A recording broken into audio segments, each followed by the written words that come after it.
Good morning. Good afternoon. I'm here with two rock stars who would need no introduction. I first thought we should rename the session Afro Beats Meets Reggae. But I got a violent objection. In fact, I went on to say Bob Marley meets Burna Boy, and they objected. So now it is Bob Marley meets Hugh Masekela. Is that okay, sir? Done. We've had a fantastic time chatting behind these doors, talking about everything other than the session. We were talking about cricket, we were talking about music, we were talking about the world. But anyway, it was fun. We have two great statesmen here with us we are all immensely grateful to them for what they have done for their countries, for their continent, and the world. So let's give them a round of applause. Thank you. Now the Honorable P.J. Patterson, the former Prime Minister of Jamaica, said the most important thing that he has been involved in for some time now is he is the head of the P.J. Patterson Institute for African Caribbean Advocacy. So it's absolutely appropriate that he is here with us today. And Chief, I call him Baba, His Excellency President Obasanjo is now writing a book. Actually, he said a series of essays on Africa, Caribbean. Is that correct? I got that inside information. And in fact, Michael Holding is contributing a chapter to that, one of my heroes, cricketing heroes. So absolutely, we have the right people. So let's kick off the discussion by starting off by saying, obviously, both of you are true believers in Africa and Caribbean working together. What do you see as the merits? So first, you, Baba, and then Honorable Patterson. What do you see the merits of Africa and Caribbean working together? Shaka, thank you very much.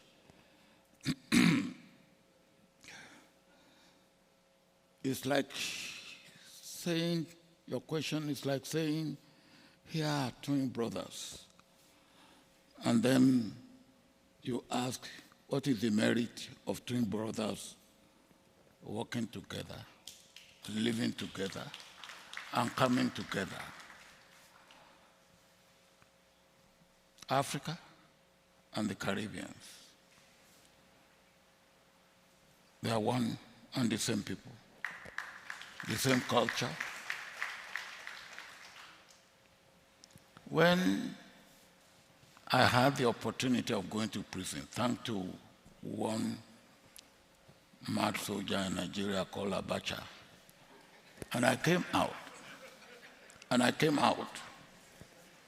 one of the first places I went was the Caribbean. I actually went to Jamaica, and PJ was the Prime Minister then. And the buzzword then was globalization. And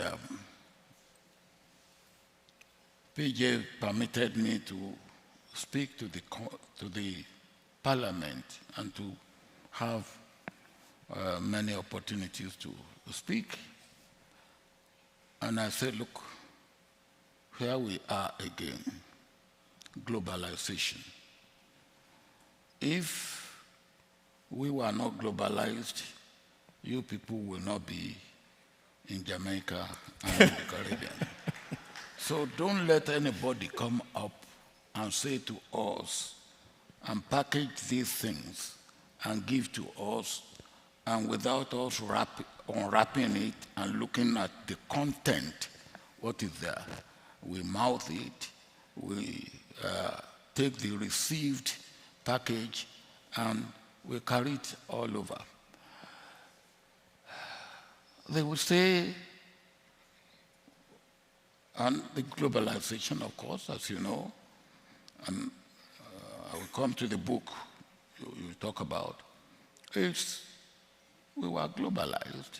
That's why you have black in the Caribbean, in the so-called New World, and it was the greatest inhumanity to human beings,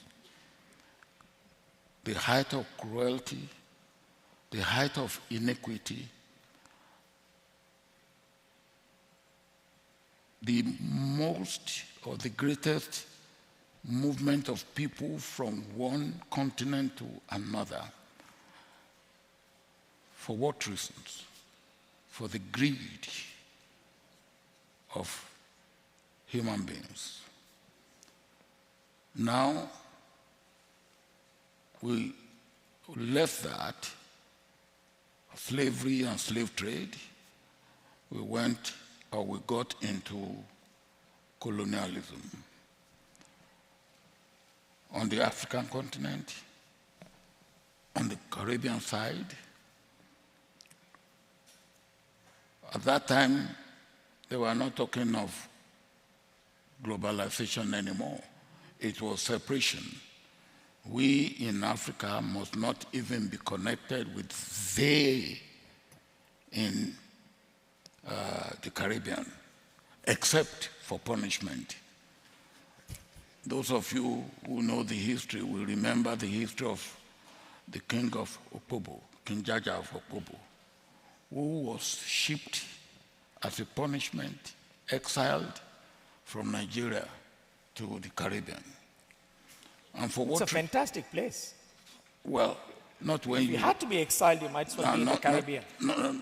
Shalka, not when you are being shipped for punishment. Right. Because he was isolated. And what was his offense? The colonial power wanted palm oil. And he said, look, you can have palm oil, but let me be part of the trade. Now, that was his offense. And for that, they found him incorrigible. And he had to be exiled to the Caribbean. That was another form of globalization. So moving forward. So we have every reason, even if for our emancipation, for our liberation, for our development, we have every reason to come together. Absolutely. Because we are one and the same. I would like to bring in Honorable Patterson into the discussion. Again, the same question to you. Where do you see the real driver, the impetus for this cooperation? Obviously, you've been working with it through your advocacy institute. But also, sir, I would like you to touch on where do you see this? Do you see this just as a political grouping, a grouping which creates one voice? Or is there more to it, like potential for trade and investment flows? Let me begin by saying it's always better to be in the Bahamas. And our brothers and sisters from Africa have paid us a great honor by deciding to hold this, the 31st annual meeting of the bank, in the place where Columbus landed when he lost his way to India. You mentioned Bob Marley. One of his better lines, and there are many, said it this way: stolen from Africa, brought to America. And that's the story of all of us who are gathered here today. So for me, it's not a question of if. And the only thing to be asked is, why has it taken us so long? And without trying to defend my brother and myself, I think we have to put something on the table by way of explanation. Make no mistake about it. The imperial powers made a deliberate effort to put differences between us in what they taught us about ourselves.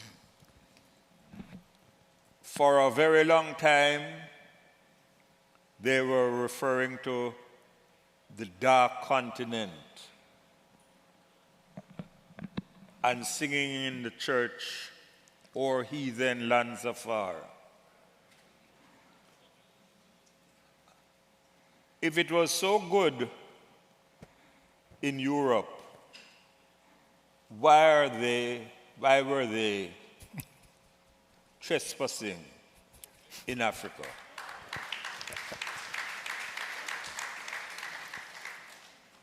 Europe could not exist and attain the level of development it did without plundering the resources of Africa,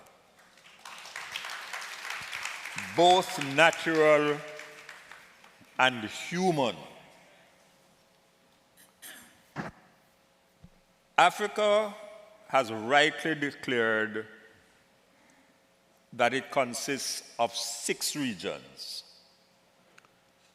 And the 6th region is the Caribbean and its diaspora. And we have to stop the talk and now walk the walk.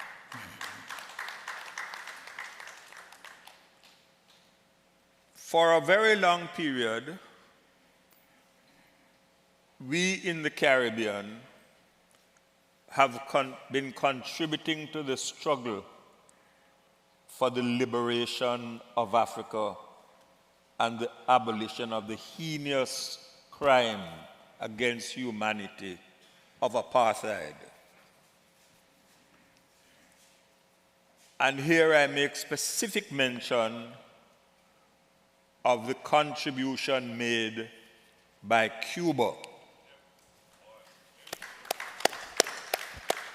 And I say bluntly, when we talk about Africa and the Caribbean, we have to find a way of remembering that God made Cuba a Caribbean nation state.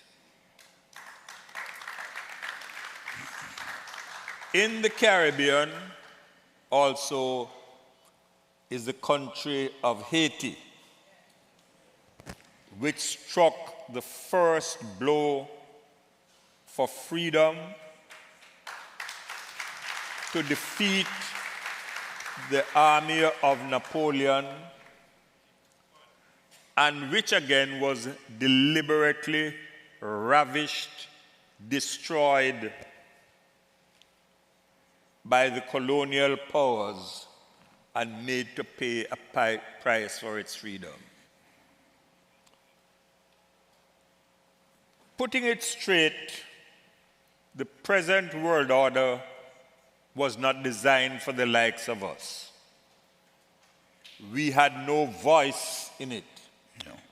It was the result of the outcome of the Second World War. And the Allies created an architecture to suit themselves. My first meeting with my brother was in 1979, when Michael Manley convened a meeting for us to discuss how to secure the new international economic order. We don't want only a new international economic order. We want a just and an equitable international order in its entirety, political, social, and economic. So it's interesting. You spoke about that in 1979. Yeah. 45 years later, have we made progress? And if not, why not? We have got promises. We were told we were going to get 0.7 of GDP of developed countries. We've got zilch. We were told in Monterey at a conference that the international agencies were going to concentrate on development financing. Instead, we have accumulated mountains of debt. Even on what you might call the front of racial dignity, we were promised in Durban years ago that we were going to have a multilateral system that would address the questions of racial discrimination and inequity between countries. 23 years after, Oxfam is international is reporting that the endemic disadvantages built in our society pertaining to health, pertaining to land, pertaining to access of quality education that develops the knowledge which enables us to compete on an equal footing in every sphere of endeavor, is a dream which still eludes us. So I want to bring in, sorry. And my message simply is, time for talking done. Time for action now. Now. And let us begin with this conference in Nassau, the presence of AFREXIMBANK, and let us decide we are going to forge our own path, and we are going to finance our own development, and we are going to develop our own trading links between us.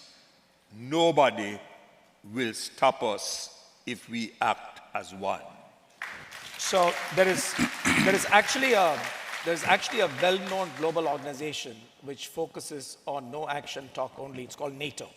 But okay, so over to you, sir. Now, I just want to. Sorry. Sorry. I want to add a little bit to what PJ has said about that memorable meeting in Runaway Bay.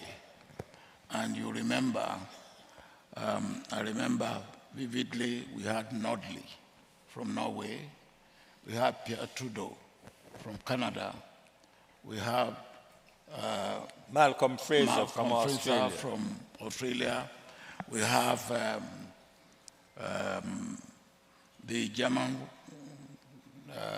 West German Chancellor, Helmut Schmidt. Yeah.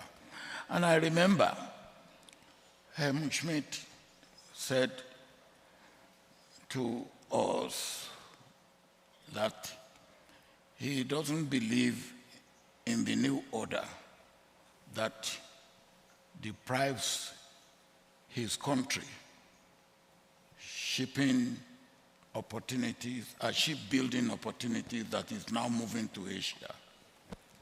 He doesn't believe in the order that is moving textile industry from Germany to Asia. And because it is now impoverishing his country. And I said to him that the poverty of your people and your country you are talking about is when a family cannot get a second car. That's poverty for you. Now, poverty for my own people was that nobody can afford a pair of shoes. And so you can compare. You are talking of a second car for a family, and therefore you are poor. I am talking of no shoes for my own people, and you can imagine that. And it was at that point, he said, well, what are you talking about, no shoes? I said, yes, no shoes. Now, he said one thing, and I just want to repeat that, to underline and emphasize the coming together and the working together and the action now.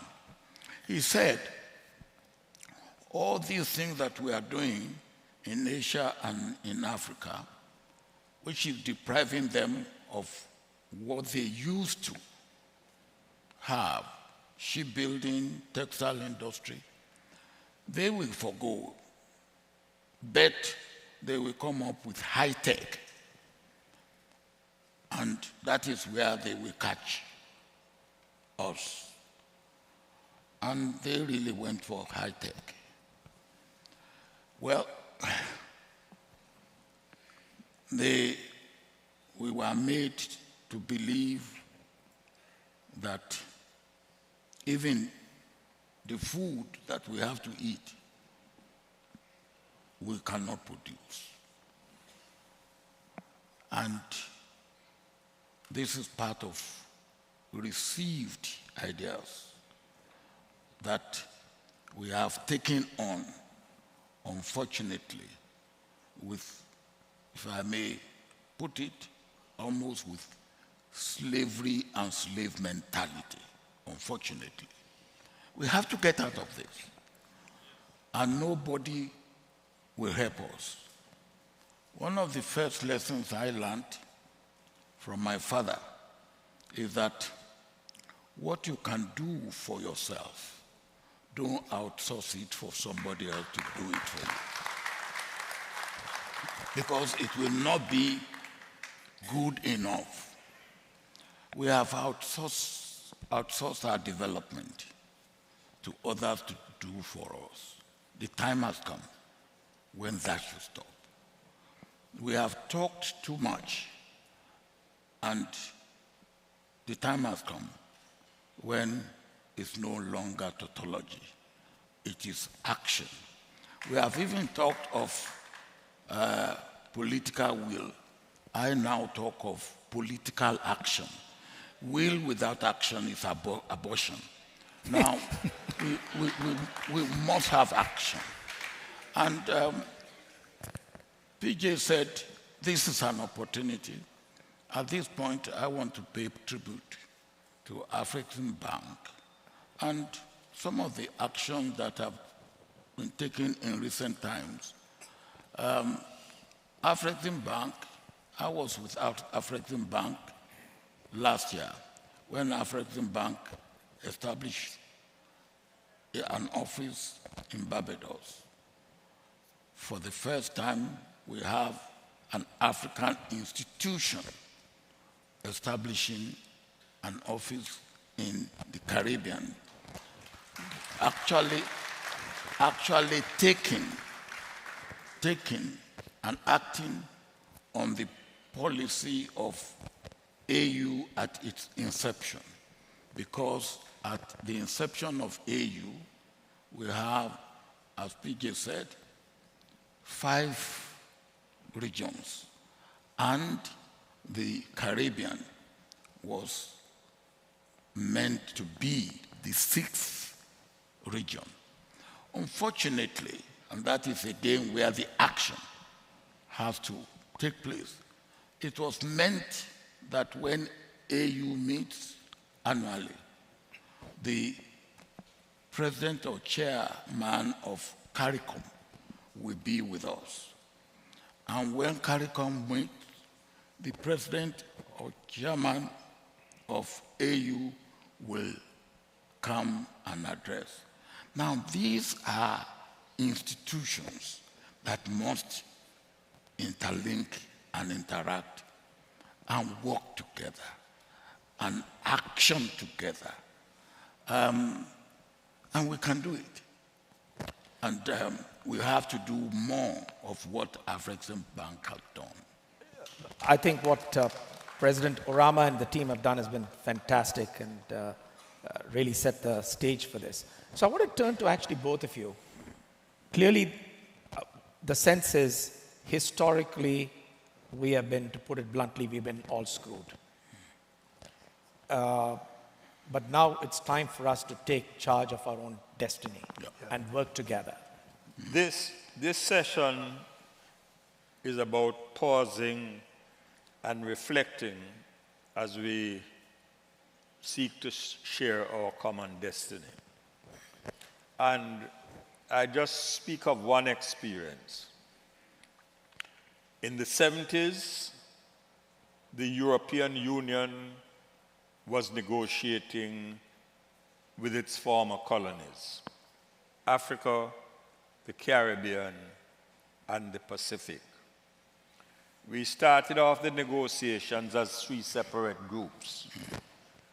When we took the political decision that we would negotiate as one group, we were invincible because we marshaled all the technical skills to compete on equal terms and footing with the European Union. 2, they had interests in particular resources and commodities in our respective countries. And we said, we're not settling on one until we have settled for all.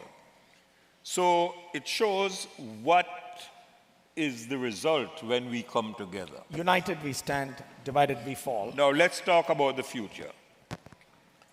I want, in the time that remains, to just indicate 6 areas which were identified when our heads had their first summit 3 years ago. First of all, on the political level, we have to fight to change the United Nations and its structure. The Security Council is the powerhouse for peace and security.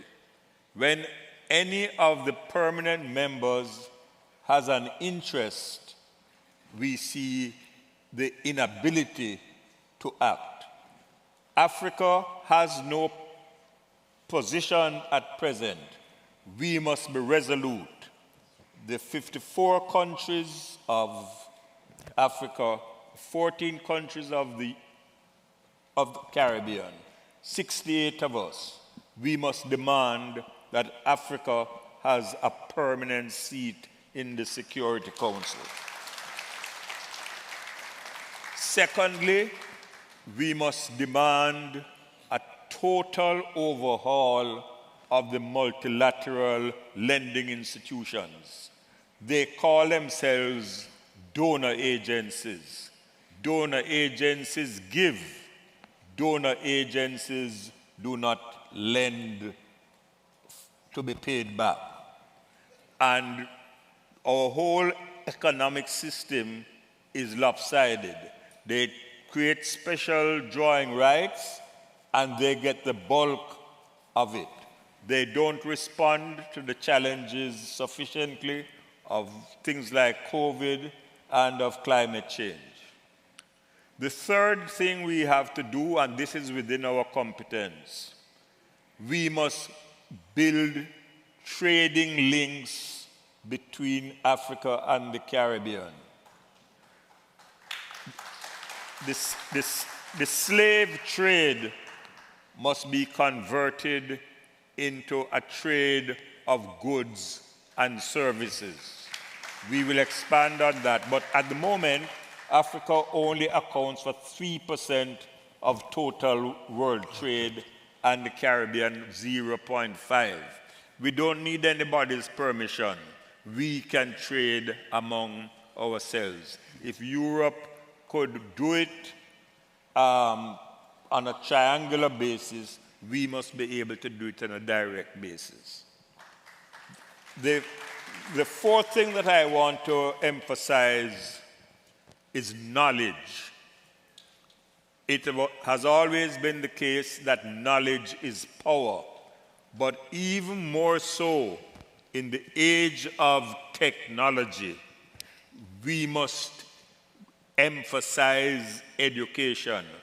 And in the process of education, we must learn about our true selves, the civilization that emanated from Africa in ancient times. As Bob Marley echoed the words of the emperor,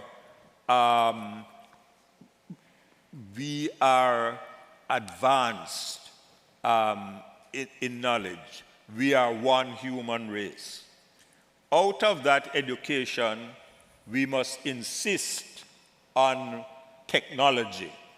And we have seen, particularly in COVID, what happens when we are relying on others for technological information.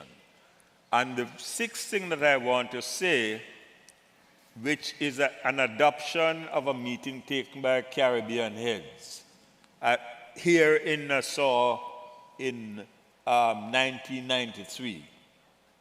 We said the health of our region is the wealth of our region.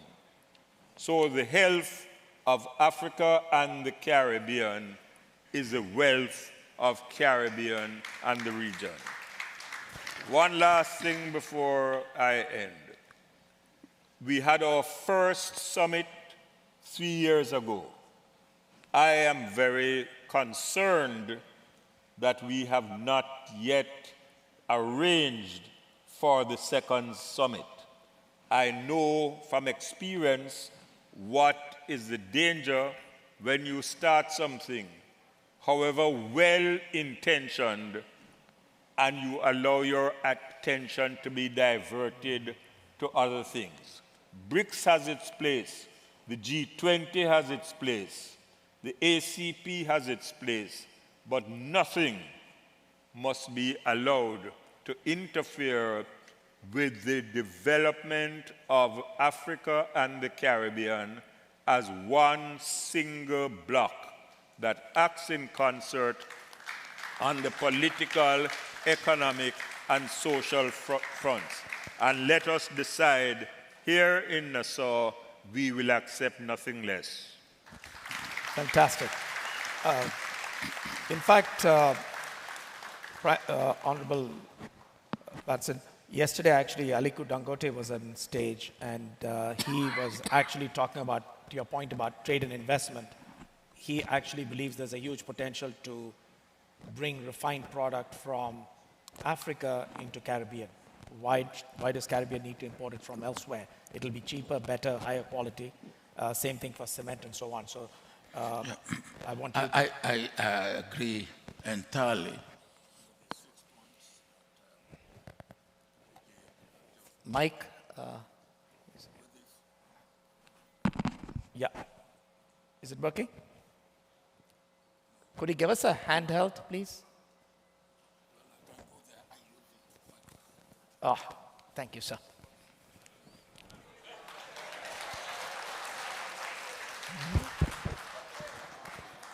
I agree entirely Come. with the 6 points mentioned by, or very well articulated by P.J. Patterson. But charity begins at home. Our charity must begin at our home. The old adage in our part of the world is that if you want to go far, go alone. If you want to go fast, rather, go alone. If you want to go far, go together. But we have to go fast and go far. So we have to go alone together. We have to go alone together so that we can go fast and go far at the same time. We also have to put our house in order. Look, we look at the opportunities, the issues that we talk about. Slave trade. We were exploited, we were sold, we were globalized, but we must admit, there were accomplices among us. Two, we talk about even what is going on after colonialism. We got rid of colonialism, we got rid of apartheid, but we haven't got rid of illicit money, our money and resources going out with the connivance and compromise of our own people.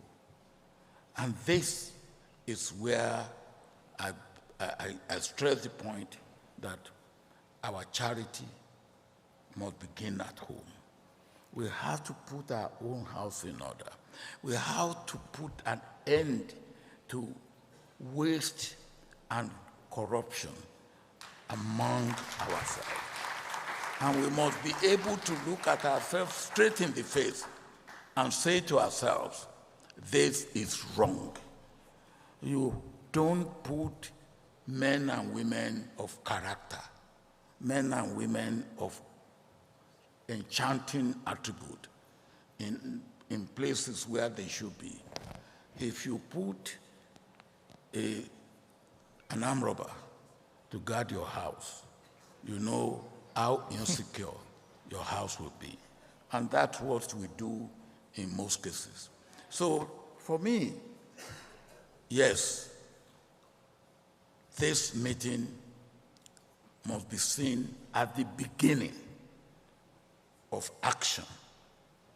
One great action or one great institution that our leaders in Africa brought up about 3 years ago is African Continental Free Trade Agreement. That agreement should go into action. That agreement should lead to taking intra-African trade from 18% to 30% to 50% and to 60%. They say we cannot trade among ourselves, and PJ referred to that. Why is Britain and France trading among themselves? They produce the same thing. Why can't we trade among ourselves? That is what they sing to us, the song they sing to us. We must not accept that. We have to put our house in order and then act. Act decisively, act collectively, and we should not allow anybody or anything to divide us.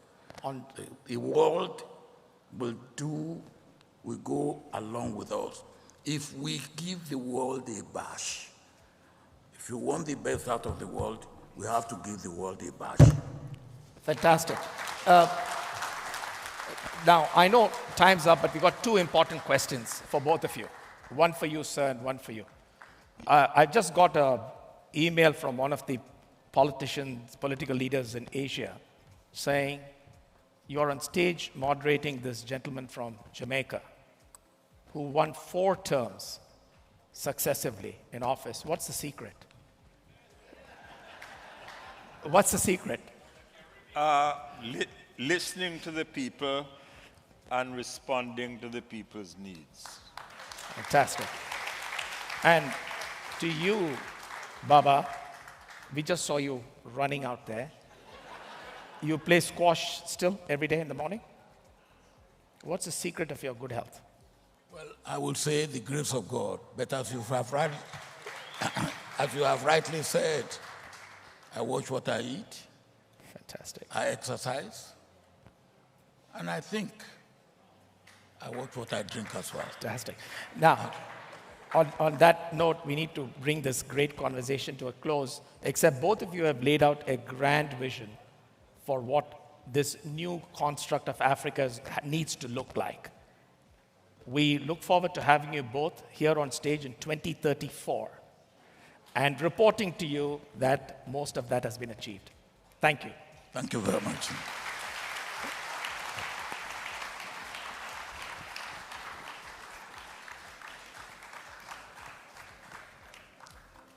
The sign says, time's up. I say, time come.